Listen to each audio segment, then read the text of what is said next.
میرے نہایت معلوم احترام معزز سامعین کرام، السلام علیکم ورحمۃ اللہ وبرکاتہ۔ جیسا کہ آپ حضرات کو معلوم ہے کہ ذی القعدہ کا مہینہ یہ اپنے اختتام کو پہنچنے والا ہے، اور اس کے بعد وہ مہینہ ہمارے اوپر سایہ فگن ہونے والا ہے کہ جس کے اندر دو ایسی عبادات ہیں کہ جو صرف اور صرف اسی مہینے کے اندر ادا کی جاتی ہیں۔ اس کے علاوہ وہ دو عبادات کسی اور مہینے کے اندر ادا نہیں کی جا سکتی، اور وہ مہینہ اتنا اعلیٰ مہینہ ہے کہ اسلامی سال کا اختتام بھی اسی مہینے کے اوپر ہوتا ہے۔ اللہ رب العزت نے سال کے مہینوں کی تعداد 12 مقرر فرمائی ہے، اور انہی 12 مہینوں کے اندر 4 مہینے ایسے ہیں جو بڑے ہی برکتوں والے اور بڑے ہی حرمت والے احترام والے مہینے، جن میں سے ایک مہینہ وہ علیحدہ ہے اور باقی 3 مہینے وہ اکٹھے ہیں۔ انہی 4 حرمت والے مہینوں میں سے ایک مہینہ ذی الحجہ کا ہے کہ جو ہم پر سایہ فگن ہونے والا ہے، اور دو عبادات کہ جو صرف اسی مہینے کے اندر ادا ہوتی ہے، ان میں سے ایک دین اسلام کا اہم ترین اور بنیادی ترین رکن ہے جسے ہم حج بیت اللہ کے نام سے یاد کرتے ہیں، اور دوسری سنت ابراہیمی یعنی قربانی۔ یہ دو عبادات جو صرف اور صرف ایام ذی الحجہ کے مہینے کے اندر ادا ہوتی ہے۔ اس مہینے کے اندر آپ صلی اللہ علیہ وسلم نے بیت اللہ شریف کا حج ادا فرمایا، تو آپ صلی اللہ علیہ وسلم نے اپنی 63 سالہ زندگی کے اندر صرف اور صرف ایک مرتبہ حج بیت اللہ ادا فرمایا، اور اسی ایک حج بیت اللہ کے اندر آپ صلی اللہ علیہ وسلم نے ایک ایسا عظیم الشان خطبہ ارشاد فرمایا ہے کہ جس خطبے کے اندر ایک دوسرے کے حقوق، ایک دوسرے کے اوپر ذمہ داریاں، تقوی، اسلام، ایمان، احادیث، قرآن کی تعلیمات، ہر چیز کے متعلق آپ صلی اللہ علیہ وسلم نے لوگوں کو بتلایا ہے اور سمجھایا ہے۔ اتنا اعلیٰ اور عظیم الشان خطبہ ہے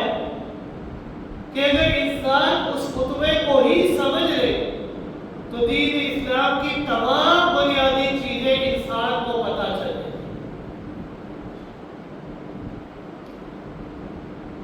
آپ جانتے ہیں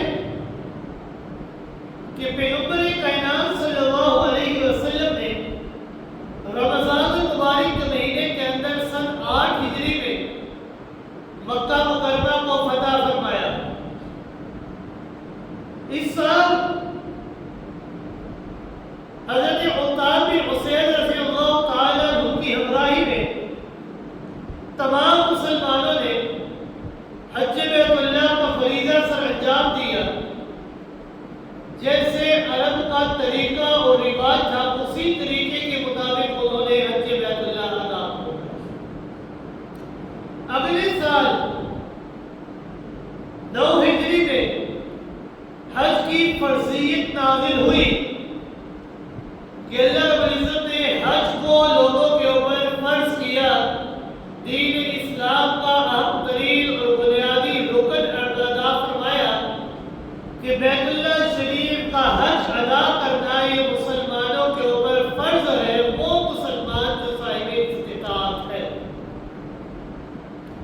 تو پیغمبر کائنات صلی اللہ علیہ وسلم نے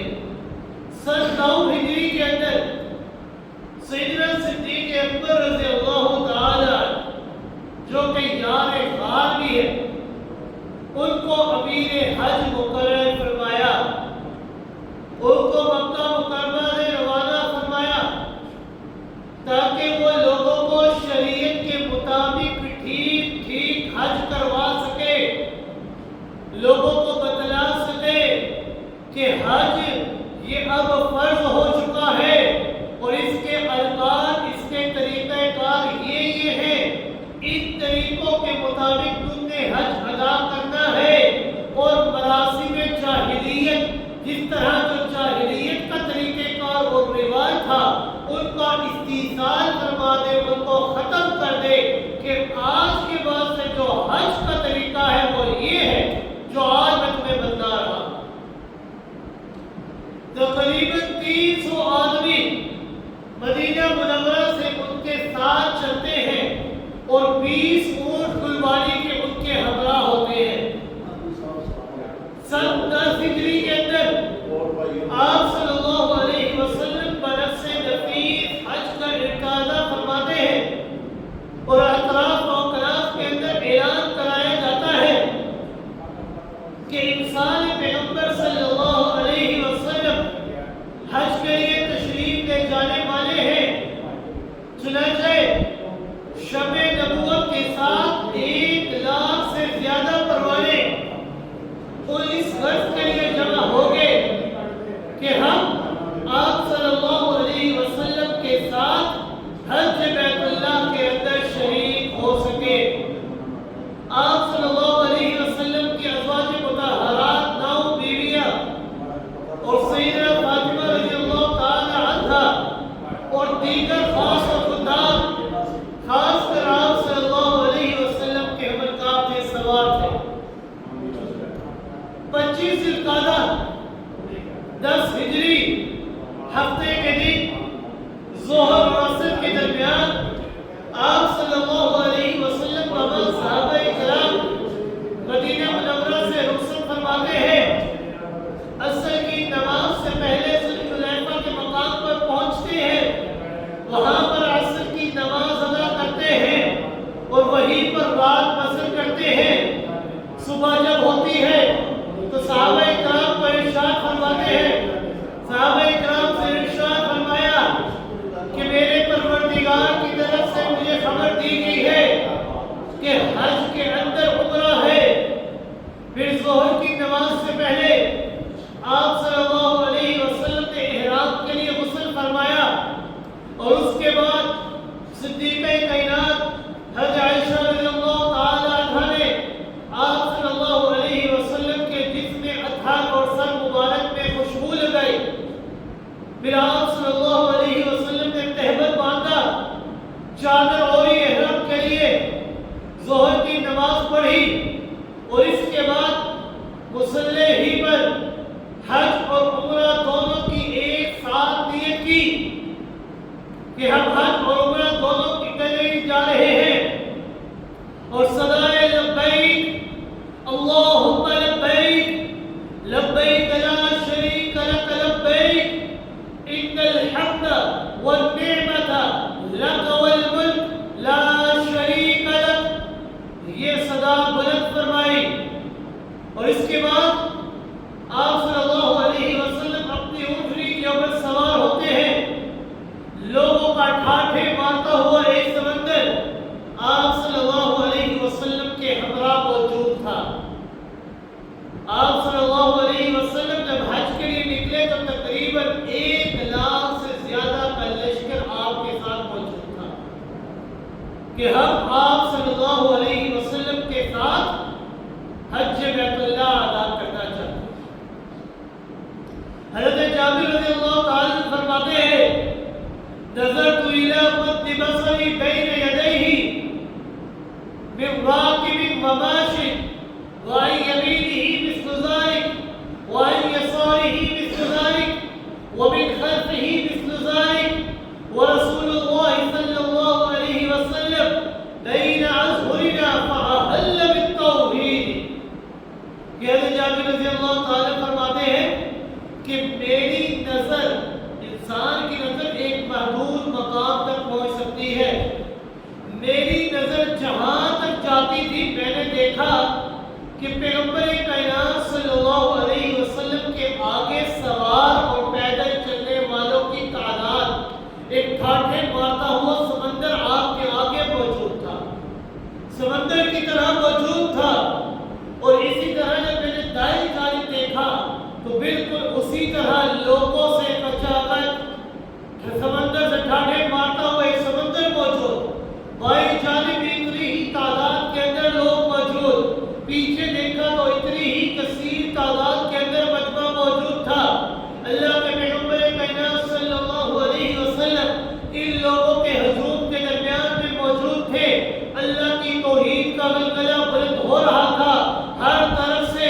لبیک اللہم لبیک کی صدائیں بلند ہو رہی تھی۔ بڑا ہی عجیب اور دلکش منظر تھا کہ دیکھنے والا بھی حیران ہو جاتا کہ 1,00,000 کی تعداد سے زیادہ کے لوگ موجود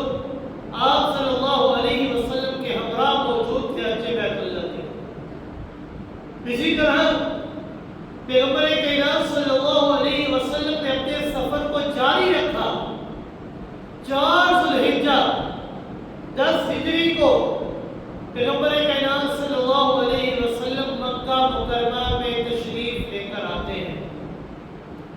آپ صلی اللہ علیہ وسلم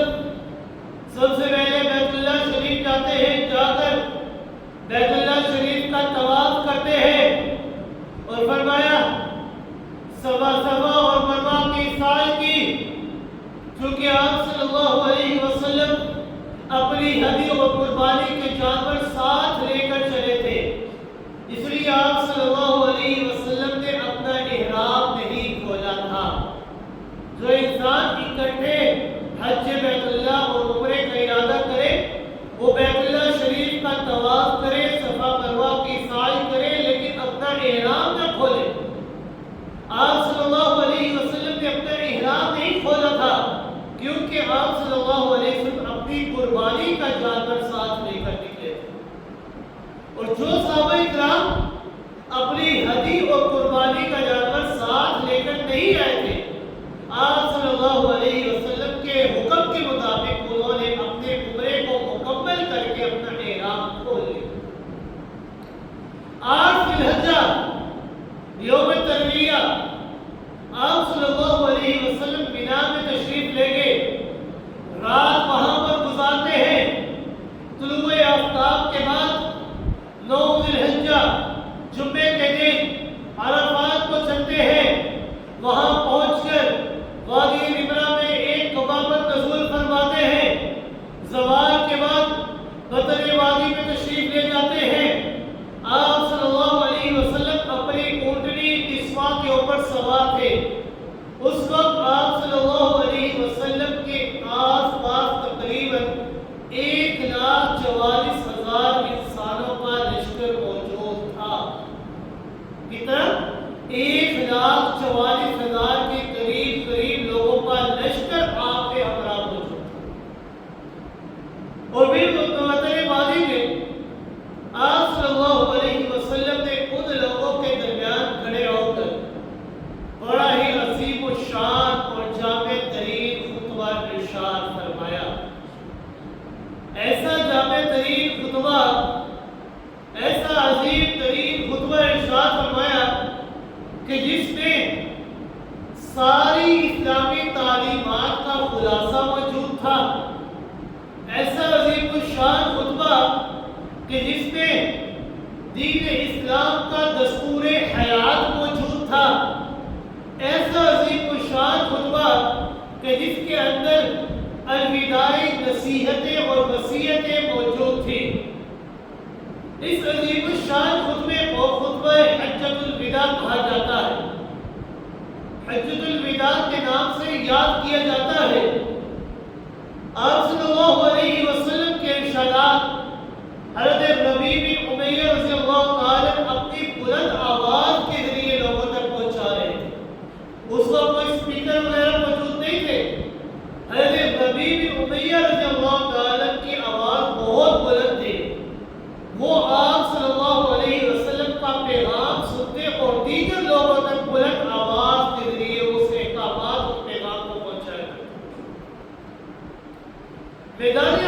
کے علاوہ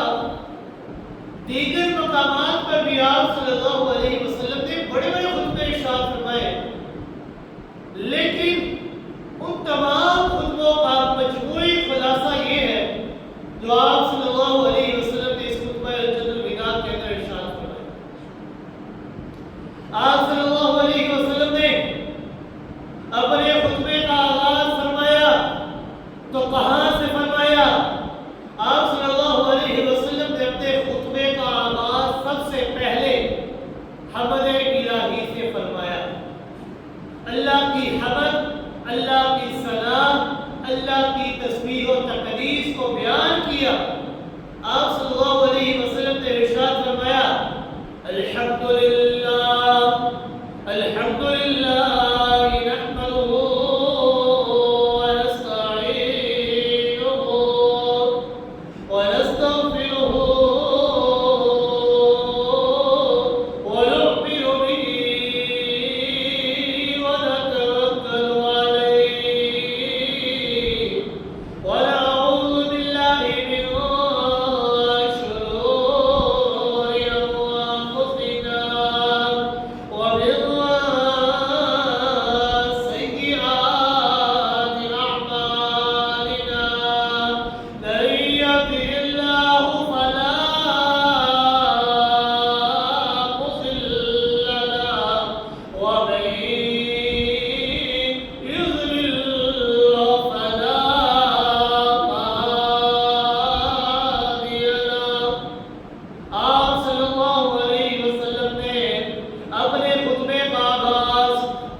کوئی معاف نہیں کرنے والا، اور اگر تو معاف کر دے تو کوئی پکڑنے والا نہیں ہے۔ وَنُؤْمِنُ بِهِ، اے اللہ ہم تیرے اوپر ایمان لاتے ہیں، ہم بھی دیکھ کے تیرے اوپر ایمان لاتے ہیں کہ تو وحدہ لا شریک ہے، اس ساری کائنات کا خالق، مالک، رازق، داتا، دستگیر، معبود اور مسجود تیرے سوا اور کوئی نہیں ہے۔ وَنُؤْمِنُ بِهِ، ہم تیرے اوپر ایمان لے کر آتے ہیں۔ وَنَتَوَكَّلُ عَلَيْهِ، اور اے اللہ ہم صرف ایمان نہیں لے کر آئے بلکہ ایمان لانے کے ساتھ ساتھ وَنَتَوَكَّلُ، ہمارا کامل بھروسہ اور یقین بھی تیرے اوپر ہے، ہم توکل بھی تیرے اوپر کرتے ہیں، کیونکہ جو انسان تیرے اوپر توکل کر لے تیرا اعلان ہے میں اللہ ایسے رستوں سے اسے رزق عطا کروں گا کہ انسان کا وہم و گمان بھی نہیں ہوگا۔ بڑا ہی عظیم الشان خطبہ، وَنَتَوَكَّلُ عَلَيْهِ وَنَعُوذُ بِاللَّهِ مِنْ شُرُورِ أَنفُسِنَا وَمِنْ سَيِّئَاتِ أَعْمَالِنَا، اور اے اللہ ہم اپنے نفس کے شرور سے اور اعمال سیئہ سے اس کی پناہ چاہتے ہیں۔ ہم سے جو غلطیاں، خطا اور برے اعمال ہوتے ہیں اور ہمارا نفس جو ہمیں برائی کی طرف بلاتا ہے، ہمیں برائی کی طرف لے جانے کی کوشش کرتا ہے، اے اللہ وَنَعُوذُ بِاللَّهِ، ہم تیری پناہ طلب کرتے ہیں کہ اے اللہ ہمیں اپنے نفس کے شرور سے اور اعمال سیئہ سے بھی پناہ دے دے، کیونکہ تو ہی تو پناہ دینے والا ہے۔ آگے آپ صلی اللہ علیہ وسلم نے فرمایا وَمِن سَيِّئَاتِ أَعْمَالِنَا مَن يُضْلِلِ اللَّهُ فَلَا هَادِيَ لَهُ وَمَن يُضْلِلْهُ فَلَا هَادِيَ لَهُ۔ آپ صلی اللہ علیہ وسلم نے فرمایا جسے اللہ ہدایت دے دے اسے کوئی گمراہ نہیں کر سکتا، اور جسے وہ اللہ گمراہ کر دے اسے کوئی ہدایت نہیں دے سکتا۔ بالکل یہی بات اللہ رب العزت نے قرآن مقدس کے اندر بھی بار بار بیان فرمائی ہے کہ اگر میں گمراہ کر دوں تو کوئی ہدایت نہیں دے سکتا، اگر میں ہدایت دے دوں تو کوئی گمراہ نہیں کر سکتا۔ اللہ رب العزت نے بار بار فرمایا وَإِن يَمْسَسْكَ اللَّهُ بِضُرٍّ فَلَا كَاشِفَ لَهُ وَإِن يَمْسَسْكَ اللَّهُ بِخَيْرٍ فَلَا مَرَدَّ لَهُ، کہ اگر کوئی انسان جس کو میں اللہ رب العزت تکلیف پہنچانا چاہوں گا تو ساری کائنات مل کر بھی اس تکلیف کو دور نہیں کر سکتی، اور جس کے ساتھ میں اللہ بھلائی کا ارادہ کر لو ساری کائنات مل کر بھی اس کو نقصان نہیں پہنچا سکتی، کیونکہ میں اللہ سے بڑا طاقتور، میں اللہ سے بڑا حاکم کوئی نہیں ہو سکتا۔ آپ صلی اللہ علیہ وسلم نے اپنے خطبے کا آغاز اللہ کی حمد و ثنا سے فرمایا ہے،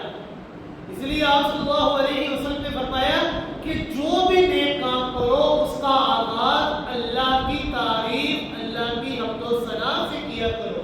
کیونکہ جب تم اللہ کا نام لے کر کوئی بھی کام شروع کرو گے اللہ رب العزت خود بخود اس کے اندر برکتیں اور رحمتیں نازل فرمائے۔ آپ صلی اللہ علیہ وسلم نے اللہ کی حمد و ثنا کو بیان کرنے کے بعد اللہ کی توحید بیان کرتے ہوئے ارشاد فرمایا لا الہ الا اللہ وحدہ لا شریک لہ، لا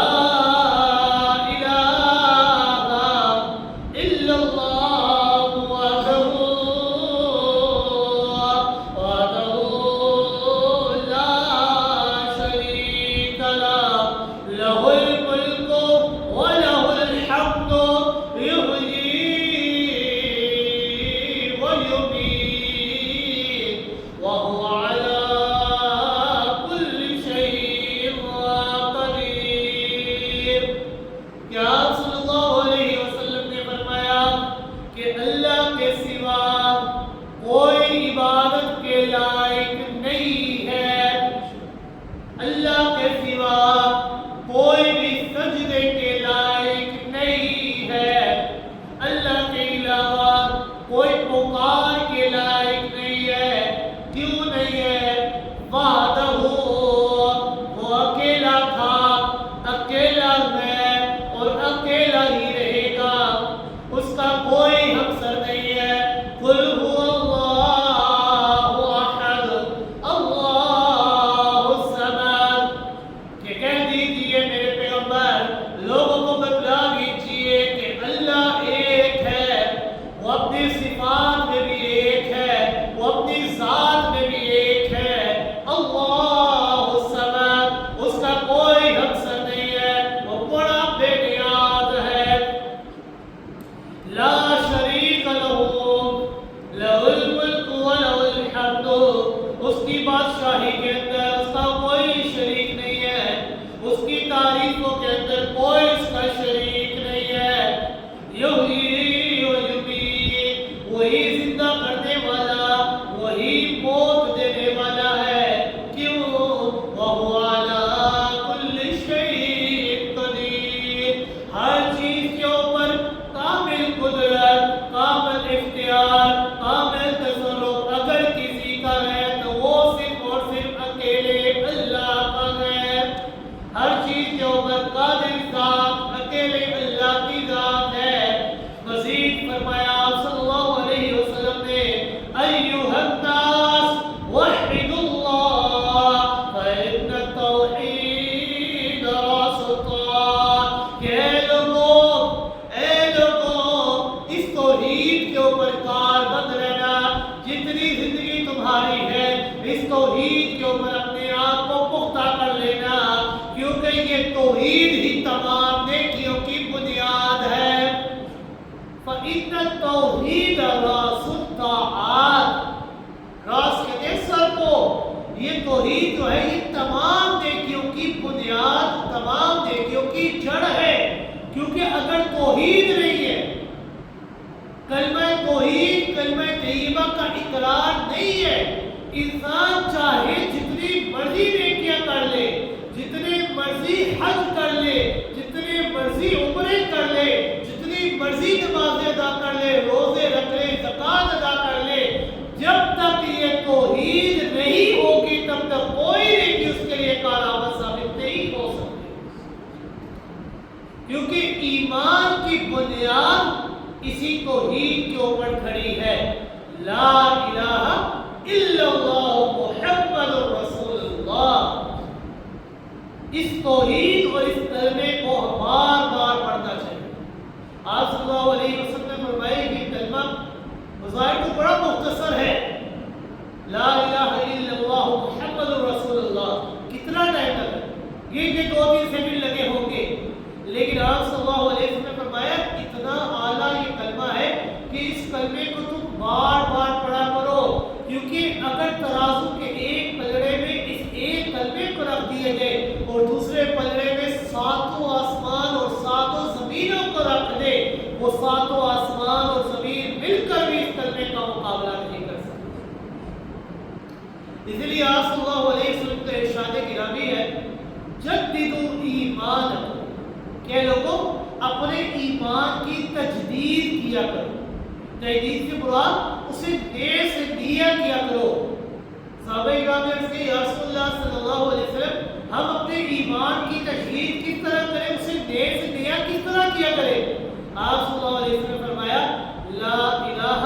الا اللہ محمد رسول اللہ، اس کلمے کا اقرار، اس کلمے کو بار بار پڑھا کرو، کیونکہ یہ کلمہ تمہارے ایمان کی تجدید کے لیے کافی ہو جائے۔ پھر آپ صلی اللہ علیہ وسلم نے اللہ کی توحید کا بیان کرنے کے بعد آپ صلی اللہ علیہ وسلم نے ارشاد فرمایا، ایھا الناس خذوا عنی مناسککم لعلی لا اراکم بعد عامی ھذا، کہ لوگوں مجھ سے احکامات حج سیکھ لو، مجھ سے جو حج کے مناسک، حج کے ارکان ہیں نا، وہ مجھ سے سیکھ لو، لعلی لا اراکم بعد عامی ھذا، کیونکہ ہو سکتا ہے کہ اس سال کے بعد میری اور تمہاری ملاقات نہ ہو سکے۔ کیونکہ یہ ہو سکتا ہے کہ یہ میری زندگی کا آخری حج ہو، پہلا اور آخری حج ہو، اس کے بعد میں اللہ کی طرف واپس لوٹ جاؤں۔ لہذا مجھ سے حج کے مناسک سیکھ لو،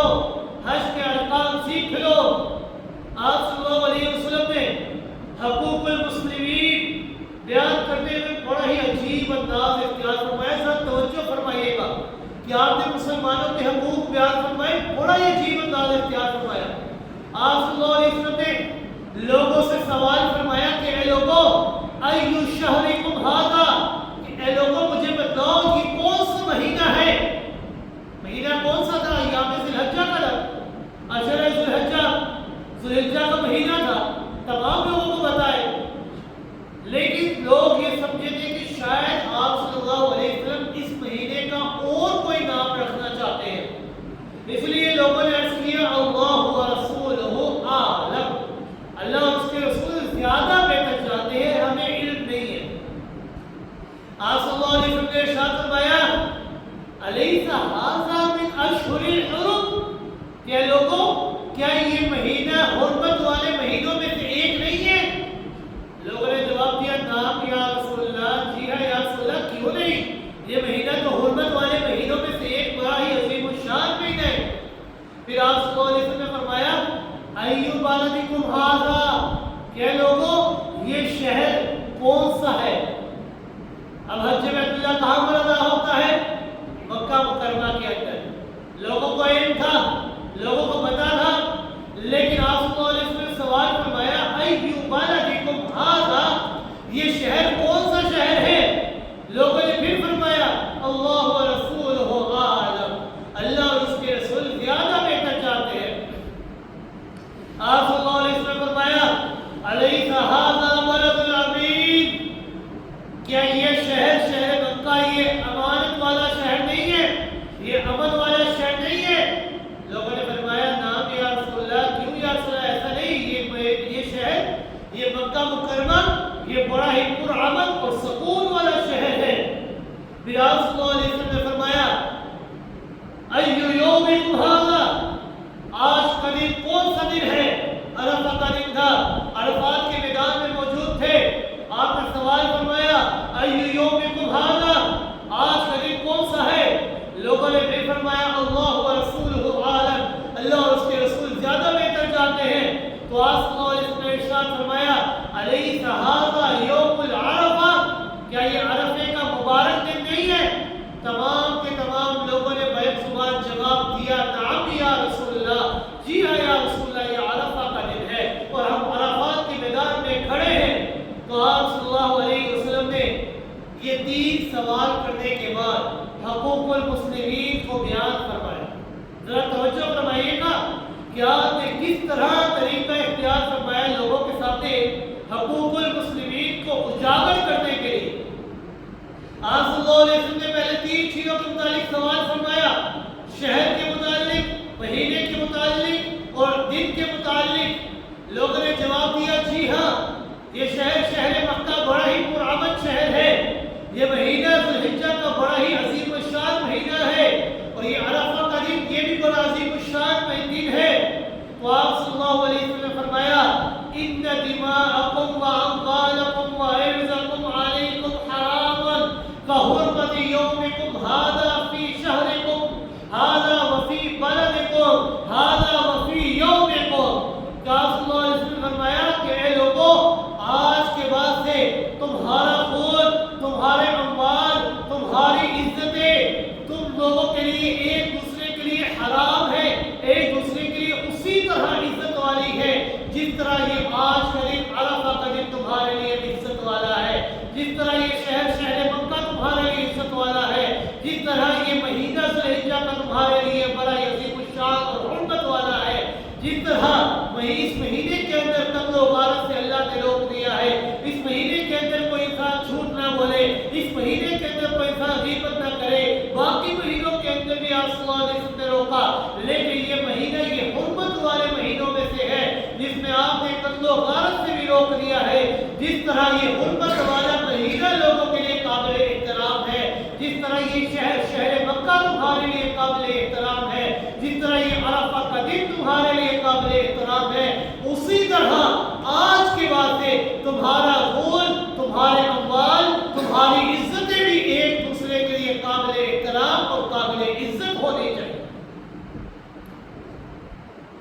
تم ایک دوسرے کے اوپر قابل احترام ہو۔ پھر آپ صلی اللہ علیہ وسلم نے تقوی کے متعلق ارشاد فرمایا اپنے خطبے کے اندر، اتقوا اللہ، کہ لوگوں اللہ سے ڈرتے رہنا، تقوی اختیار کرنا، اتقوا اللہ فی السر والعلن، یہ نہیں کہ لوگوں کے سامنے تو تقوی اختیار کر لیا، اپنے آپ کو بڑا پارسا بیان کر لیا کہ ہم بڑے متقی ہیں، ہم اللہ کے احکامات کے بڑے تابع دار ہیں، لیکن جو ہی تنہائی کے اندر جاتے ہیں اور برائی شروع کر دیتے ہیں۔ نہیں، آپ صلی اللہ علیہ وسلم نے فرمایا اتقوا اللہ فی السر والعلن، کہ لوگوں اندھیرے کے اندر بھی تقوی اختیار کرو اور روشنی کے اندر بھی تقوی اختیار کرو، کیونکہ روشنی کے اندر، دن کے اندر تو تم لوگوں کے ڈر کی وجہ سے اپنے آپ کو روک لو گے برائی سے، لیکن تنہائی کے اندر تمہارا نفس تمہارے اوپر حاوی ہو جاتا ہے۔ لیکن ذرا سوچنے والی بات ہے، یہ جو نفس ہے نا، یہ اندھیرے کے اندر زیادہ طاقتور ہو جاتا ہے، انسان کو برائی کی دعوت دیتا ہے، لیکن آپ یہ بات سوچنا کہ ہم نے اندھیرے کے اندر اپنے نفس کو اپنے کنٹرول میں، اپنے قابو میں رکھنا ہے، کیونکہ جس ذات نے اندھیرے کو پیدا کیا ہے اسی ذات ہمیں دیکھ تو رہا ہوگا۔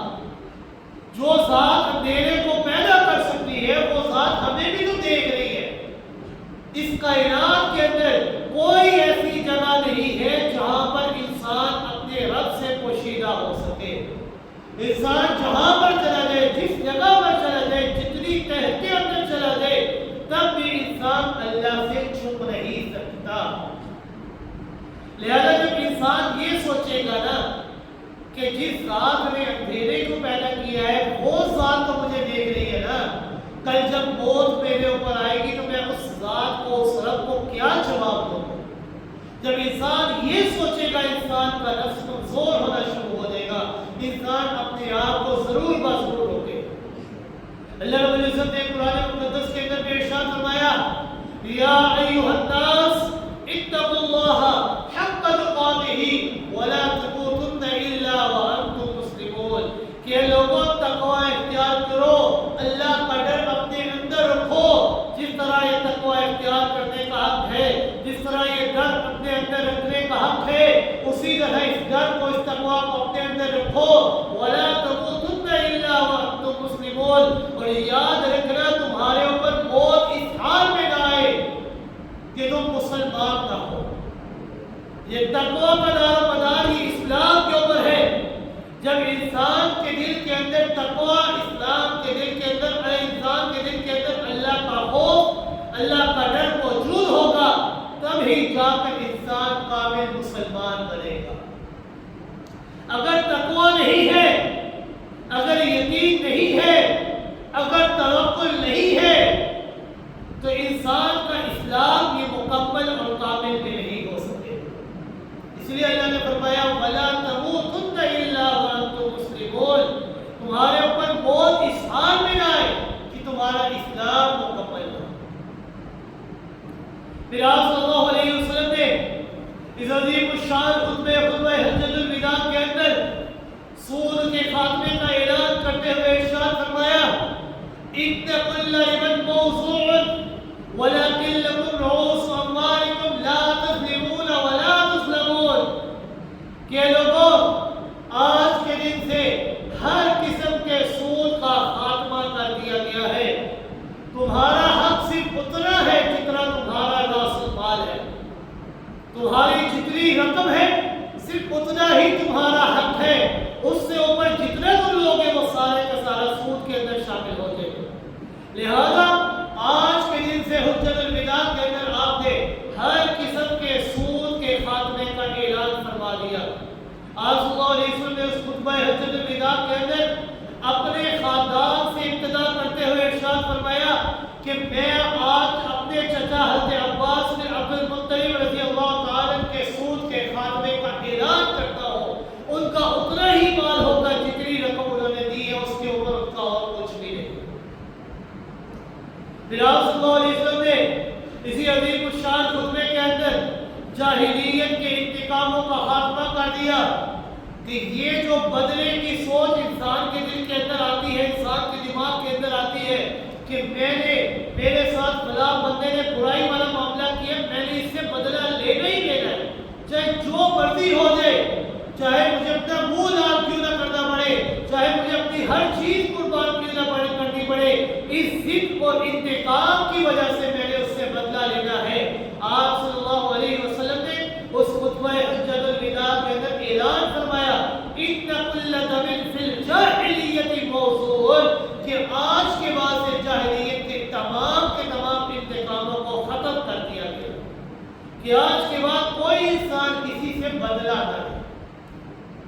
یہ ضروری نہیں کہ اگر کسی نے آپ کے ساتھ برا معاملہ کیا ہے تو آپ بھی برائی کا جواب برائی سے دیں۔ آپ کا آپ کے اوپر لازم ہے کہ آپ برائی کا جواب اچھائی سے دیں۔ اپنے معاملات کو، اپنی چیزوں کو آپ اللہ کے سپرد کر دیں، کیونکہ جب آپ اپنے معاملات کو اللہ کے سپرد کر دیں گے تو آپ کے ساتھ جتنا بھی برا معاملہ ہو جائے، اللہ رب العزت آپ کے لوگوں کی نظروں میں اور اللہ کی نظروں میں آپ کا مقام بہت بلند ہو جائے۔ پھر آپ صلی اللہ علیہ وسلم نے اعلان فرمایا اپنے خطبہ حجۃ الوداع کے اندر، آپ صلی اللہ علیہ وسلم نے عورتوں کے حقوق کے متعلق ارشاد فرمایا کہ اے لوگوں، فَإِنَّ لَكُمْ عَلَىٰ نِسَائِكُمْ حَقًّا وَلَهُنَّ عَلَيْكُمْ حَقًّا، کہ جس طرح عورتوں کے ذمے تمہارے حقوق ہیں نا، اسی طرح تمہارے ذمے بھی عورتوں کے حقوق ہیں۔ جس طرح عورت اپنا حق ادا کرتی ہے جو تمہارے لیے ہے، اسی طرح تمہارے لیے یہ بات ضروری ہے کہ تم بھی ان کے حقوق کا خیال رکھو، کیونکہ آپ صلی اللہ علیہ وسلم نے فرمایا کہ عورت یہ ماں ہوتی ہے، عورت یہ بہن ہوتی ہے، عورت یہ بیوی ہوتی ہے، عورت یہ بہن ہوتی ہے۔ یہ چار مقامات، یہ چار رتبے دیے ہیں اور بڑے عظیم شان رتبے دیے ہیں۔ اس لیے آپ صلی اللہ علیہ وسلم نے ایک صحابی سے سوال فرمایا کہ ایک صحابی ارشاد فرماتے ہیں، یا رسول اللہ صلی اللہ علیہ وسلم، من احق الناس بحسن صحابتی، میرے حسن اخلاق کا سب سے زیادہ حقدار کون ہے؟ آپ صلی اللہ علیہ وسلم نے فرمایا، امک کا تیری ماں زیادہ حقدار۔ دوسری مرتبہ سوال فرمایا، آپ نے فرمایا امک کا تیری ماں زیادہ حقدار۔ تیسری مرتبہ فرمایا تو آپ نے فرمایا امک کا تیری ماں زیادہ حقدار۔ چوتھی مرتبہ فرمایا تو فرمایا ابو کا تیرا باپ، کیونکہ تین تکالیف جو تیری ماں ہے وہ زیادہ سہتی ہے باپ کی نسبت۔ اس دنیا کے اندر ماں جو ہے اپنے پیٹ کے اندر 9 ماہ تک بچے کو رکھتی ہے، پھر جب وہ بچہ پیدا ہوتا ہے تو ہڈیاں ٹوٹنے کے برابر تکلیف جو سہتی ہے وہ صرف ایک ماں ہوتی ہے۔ اس لیے آپ صلی اللہ علیہ وسلم نے فرمایا کہ عورتوں کے حقوق کا خیال رکھنا۔ پھر آپ صلی اللہ علیہ وسلم نے اپنے اسی خطبہ حجۃ الوداع کے اندر غلاموں کے حقوق کے متعلق ارشاد فرمایا کہ اے لوگوں، ارقائکم 2 مرتبہ فرمایا کہ اپنے غلاموں کے حقوق کا خیال رکھنا، اپنے غلاموں کے حقوق کا خیال رکھنا۔ اطعموہم مما تطعمون واکسوہم مما تکسون، کہ اے لوگوں انہیں بھی وہی کھانا کھلانا جو تم کھانے کے لیے پسند کیا کرتے ہو۔ یہ نہیں کہ تم اپنے لیے تم بڑے بڑے اعلیٰ کھانے کھاؤ، لیکن جو اپنے غلام ہیں ان کو سادہ سا کھانا دے دو، ان کو باسی کھانا دے دو، ان کو کل پرسوں کا کھانا دے دو۔ نہیں، تمہارے اوپر یہ حق لازم ہے کہ جو چیز تم اپنے لیے کھانے کے لیے پسند کرو وہی چیز تم اپنے غلاموں کو بھی دو۔ صرف اتنا ہی نہیں، وَاکْسُوهُمْ مِمَّا يَكْسُونَ، جو لباس تم پہننے کے لیے اپنے لیے پسند کرو وہی لباس تم اپنے غلاموں کو بھی دیا کرو، کیونکہ تمہارے اوپر یہ ذمہ داری ہے کہ تم نے اپنے غلاموں کے حقوق کا خیال رکھنا ہے، اور جو کام کرنے کی تمہارے پاس طاقت موجود نہیں ہے اور تم اپنے غلام کو یہ کام کرنے کا حکم دو، تمہارے اوپر یہ ذمہ داری ہے کہ تم اس غلام کا ساتھ دو، کیونکہ جب تم تنہا وہ کام نہیں کر سکتے تو تمہارا غلام کس طرح کر سکے گا؟ لہذا تمہارے اوپر یہ ذمہ داری ہے کہ جب بھی کوئی ایسا کام کرنے کی نوبت آ جائے جس کو کوئی انسان تنہا نہیں کر سکتا تو تمہیں چاہیے کہ تم اپنے غلام کے معاون بن جاؤ، اس کی ساتھ مدد کرو تاکہ وہ بھی اس کام کو آسانی سے ادا کر سکے۔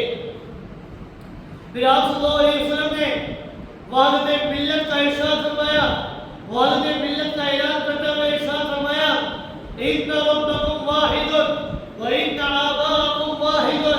وان نبیکم واحد، کہ لوگوں بے شک تمہارا رب ایک ہے۔ ہمارا رب ایک ہے کہ نہیں؟ ہمارا رب ایک ہے،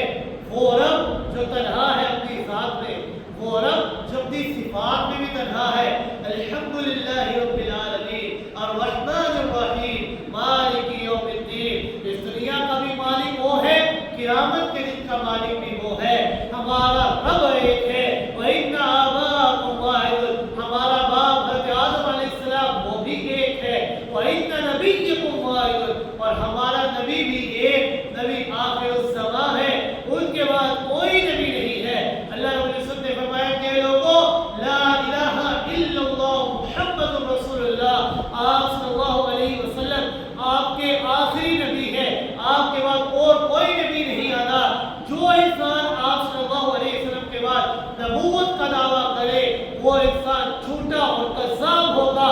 لیکن وہ نبی نہیں ہو سکتا، کیونکہ آپ صلی اللہ علیہ وسلم کے اوپر اللہ رب العزت نے نبوت کے دروازے کو ہمیشہ ہمیشہ کے لیے بند کر دیا۔ پھر آپ صلی اللہ علیہ وسلم نے اپنے عظیم ترین خطبہ حجۃ الوداع کے اندر غلو فی الدین سے منع فرمایا۔ غلو فی الدین سے مراد کہ دین کے اندر دھوکے دینے سے، ایک دوسرے کو دھوکہ دینے سے آپ صلی اللہ علیہ وسلم نے منع فرمایا کہ دکھا تو اچھی چیز رہے ہو، لیکن جب چیز دینے کی باری آ جائے تو اپنی گھٹیا ترین چیز اس کو دے دو۔ اسے کہتے ہیں غلو فی الدین، دین کے اندر دھوکہ دینا۔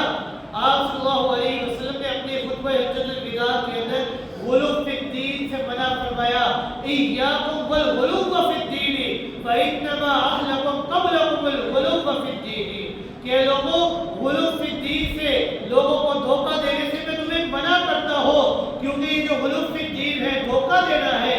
یہ تمہارے لیے بظاہر تو تمہیں لگے گا میں نے بڑا نفع کمایا ہے، لیکن یاد رکھنا اس دھوکہ دہی کی وجہ سے تم نے نفع نہیں کمایا، بلکہ تم نے تباہی اور ہلاکت کو کما لیا ہے۔ جتنا بظاہر تمہیں نفع لگ رہا ہوگا، لیکن اس غلو کی وجہ سے تم ہلاکت اور تباہی کے اندر شامل ہو۔ پھر آپ صلی اللہ علیہ وسلم نے خطبہ حجۃ الوداع کے اندر ارکان اسلام کے متعلق ارشاد فرمایا الا فاعبدوا ربکم، کہ لوگوں اپنے رب کی عبادت کرو، وصلوا خمسکم، اور 5 نمازیں اللہ نے تمہارے اوپر فرض کی ہیں، تمہیں چاہیے ان 5 نمازوں کو ادا کرو۔ اللہ رب العزت نے 50 نمازوں کا تحفہ دیا تھا، لیکن وہ 50 نمازیں آہستہ آہستہ آسمان سے زمین تک پہنچتے پہنچتے 5 رہ جاتی ہے۔ تو جو انسان ان 5 فرض نمازوں کو صحیح معنوں میں ادا کرے گا تو یہی 5 نمازیں زمین سے آسمان تک پہنچتے پہنچتے 50 ہو گئی۔ لیکن شرط کیا ہے؟ وصلوا خمسکم، ان 5 نمازوں کو خشوع اور خضوع کے ساتھ ادا کیا، ان کے اندر چوری نہ کیا کرو۔ آپ صلی اللہ علیہ وسلم نے فرمایا بدترین چور وہ ہے جو نماز کے اندر چوری کرے۔ صحابہ کرام نے عرض کی یا رسول اللہ صلی اللہ علیہ وسلم نماز کے اندر چوری اس کا کیا مطلب ہے؟ آپ صلی اللہ علیہ وسلم نے فرمایا کہ جو انسان نماز کے ارکان کو صحیح معنوں میں ادا نہیں کرتا، رکوع میں گیا فوراً کھڑا ہو گیا، سجدے میں گیا فوراً کھڑا ہو گیا، بس سپیڈ سے فوراً تیزی سے نماز ادا کر لی، تو یہ نماز کے اندر چوری ہے۔ پوری نماز، کامل نماز یہ ہے کہ اس کے تمام ارکان اور خشوع اور خضوع کا خیال رکھنا۔ آپ صلی اللہ علیہ وسلم نے خطبہ حجۃ الوداع کے اندر ارشاد فرمایا فاعبدوا ربکم، کہ لوگوں اپنے رب کی عبادت کرو، کیونکہ عبادت کے لائق ذات صرف اسی کی ذات ہے۔ وصلوا خمسکم، 5 نمازوں کو صحیح معنوں میں ادا کرو، وصوموا شہرکم، اور رمضان المبارک کے عظیم الشان مہینے کے روزے رکھو، کیونکہ ایسا مہینہ ہے کہ اگر انسان سارے سال بھی روزہ رکھ لے اس کے ایک روزے کا بھی مقابلہ نہیں کر سکتا۔ وَآتُوا زَكَاتَكُمْ، اور زکات ادا کرو، وَتَحِجُّوا بَيْتَ رَبِّكُمْ، اور جو انسان حج بیت اللہ کی استطاعت اور طاقت رکھتا ہے اسے چاہیے کہ وہ حج بیت اللہ ضرور ادا کرے، کیونکہ جو انسان ان ارکان اسلام کو صحیح معنوں میں ادا کرے گا، آپ صلی اللہ علیہ وسلم نے فرمایا تدخلوا جنت ربکم، اللہ رب العزت ایسے بندے کو جنت کے اندر ضرور داخل کرے۔ یہ خطبہ حجۃ الوداع یہ ایسا عظیم الشان خطبہ تھا کہ جس میں آپ صلی اللہ علیہ وسلم نے لوگوں کے حقوق اور مسلمانوں کے حقوق، ایک دوسرے کی ذمہ داریاں، ارکان اسلام، دین کے امور، ہر چیز کے متعلق لوگوں کو سمجھایا کہ اے لوگوں ان تمام چیزوں کے متعلق سمجھ لو، کیونکہ جو انسان اس خطبے کو سمجھ لے گا اسے دین اسلام کی تمام بنیادی چیزوں کے بارے میں علم ہو جائے۔ یہ مہینہ جو ذی الحجہ کا مہینہ ہے یہ بڑا ہی عظیم الشان مہینہ ہے، ایسا بابرکت اور عظیم الشان مہینہ ہے کہ اس مہینے کے اندر دو ایسی عبادات ہیں جو انسان ادا کرتے ہیں کہ باقی پورے 11 مہینوں کے اندر وہ دو عبادات انسان ادا نہیں کر سکتا۔ ایک حج بیت اللہ، حج اگر انسان نے ادا کرنا ہے تو ذی الحجہ کے مہینے کے اندر ہی ادا ہوتا ہے، اس کے علاوہ کسی اور مہینے میں ادا نہیں ہو سکتا۔ اور قربانی جو سنت ابراہیمی ہے وہ بھی ادا ہوتی ہے تو اسی بابرکت، اسی عظیم الشان مہینے کے اندر ادا ہوتی ہے۔ یاد رکھیے گا یہ ذی الحجہ کا جو مہینہ ہے یہ بڑا برکتوں والا، بڑا رحمتوں والا ہے، لیکن جو اس کے پہلے 10 دن ہیں جنہیں ایام ذی الحجہ، عشرہ ذی الحجہ کہا جاتا ہے، یہ 10 دن یہ بڑے ہی برکتوں والے اور رحمتوں والے، اتنے رحمتوں اور برکتوں والے کہ اللہ رب العزت نے قرآن مقدس کے اندر ان 10 دنوں کی قسم اٹھائی ہے، اور جب اللہ قسم اٹھا لے تو ان کی اہمیت کے لیے پھر کسی اور چیز کی ضرورت نہیں رہتی۔ اللہ رب العزت نے سورہ فجر کے آغاز کے اندر ارشاد فرمایا والفجر ولیال عشر، قسم ہے فجر کی اور قسم ہے ان 10 راتوں کی۔ جمہور علماء کے نزدیک یہ جو 10 راتیں ہیں ولیال عشر، اس سے مراد عشرہ ذی الحجہ، یہ ذی الحجہ کی پہلے 10 دن ہے کہ ان کے اللہ رب العزت قسم اٹھا رہے ہیں۔ جب اللہ کی قسم اٹھا لی تو ان کی اہمیت کے بھی کسی اور چیز کی ضرورت نہیں رہتی۔ آپ صلی اللہ علیہ وسلم نے ارشاد فرمایا کہ یہ جو عشرہ ذی الحجہ ہے یہ اتنے رحمتوں والے، اتنے برکتوں والے ہیں کہ اگر کوئی انسان پہلے 9 دن یعنی پہلے 8 دن 1 2 3 4 5 6 7 8 ذی الحجہ تک جو انسان روزے رکھتا ہے تو ایک روزے کے بدلے میں اللہ رب العزت انسان کے 1 سال کے گناہوں کو معاف فرما دیتے ہیں۔ یعنی اتنا رحمتوں والا عشرہ ہے کہ ایک روزے کے بدلے میں اللہ رب العزت انسان کے 1 سال کے گناہوں کو معاف فرما دیتے ہیں۔ اور جو 9 ذی الحجہ کا روزہ رکھتا ہے یعنی عرفات کے دن، حج کے دن کا روزہ، آپ صلی اللہ علیہ وسلم نے فرمایا کہ اس ایک دن کے روزے کے بدلے میں اللہ رب العزت انسان کے 2 سال کے گناہوں کو معاف فرماتے ہیں۔ 1 سال کے گناہ جو پیچھے گزر گئے اور 1 سال کے گناہ جو آگے آنے والے ہیں، اللہ رب العزت 9 ذی الحجہ کے روزے کے بدلے میں انسان کے 2 سال کے گناہوں کو معاف فرما دیتے ہیں۔ یہ عشرہ ذی الحجہ جو ہم پر سیف میں ہونے والا ہے، ہمارے پاس آنے ہی والا ہے، یہ بڑا ہی عظیم الشان مہینہ ہے اور اس کے پہلے 10 دن بڑے ہی احترام والے ہیں۔ اس کے اندر جو انسان جتنی نیکیاں کرے گا اللہ رب العزت اس کے ثواب کو، اس کے نیکیوں کے ثواب کو کئی گنا تک بڑھا دے گا۔ روزے رکھے گا 1 سال کی گناہوں کو اللہ معاف فرما دے گا، نفلی عبادات کرے گا اللہ رب العزت کئی گنا تک اس کو ثواب عطا فرما دے گا۔ لہذا یہ جو عشرہ ذی الحجہ ہے ان کو اپنے لیے قابل اہمیت سمجھتے ہوئے ان کے اندر خوب اپنے رب کی عبادت کیجیے گا۔ پتہ نہیں اگلے سال یہ عشرہ ذی الحجہ ہمیں نصیب ہو یا نہ ہو، لیکن یہ جو 10 دن ہے ان کو اپنے لیے غنیمت سمجھتے ہوئے ان کے اندر اپنے رب کی خوب عبادت کیجیے گا۔ اللہ رب العزت سے دعا ہے کہ اللہ رب العزت ہمیں صحیح معنوں میں عمل